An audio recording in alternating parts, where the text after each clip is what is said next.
Vasu here from Tunex Audio, Auckland, New Zealand. This is the part 1 video for the Ford Explorer build.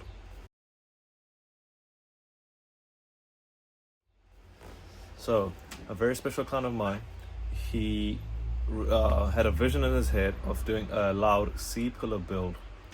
So he's been looking at all of these beautiful overseas builds, like, Otahuhus and Cadillacs, GMCs. Want to do a similar kind of build here in New Zealand. So he brought me a Ford Explorer 05. Considering it's a mid-size SUV in the United States, we wanted to do 418s. Straight off the bat, we knew that won't be possible. There won't be enough airspace for the 418s to work to the best. So, till we were taking the whole vehicle apart at the back, we started from the front of the vehicle, working to the back. Before we do anything here at Tunex, we calculate every single thing on paper. We do things, we write numbers, and we go by the law of physics. Then we start putting things together into the vehicle to get the best possible results.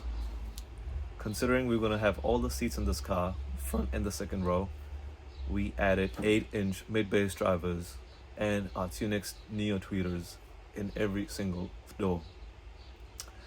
The speakers we went with was the Hertz SV200L mid-bass drivers.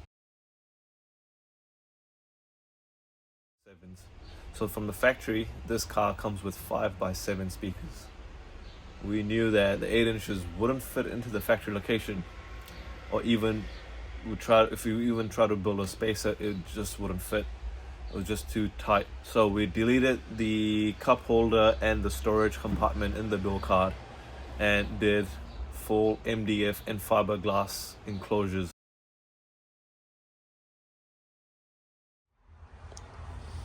Mounted the 4 channels.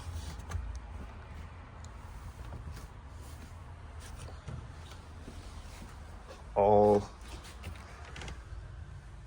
copper wiring.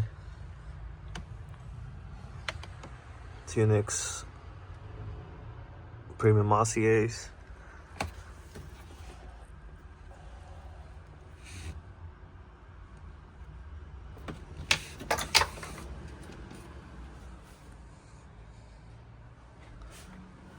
And also I've finished the left side rear door speaker.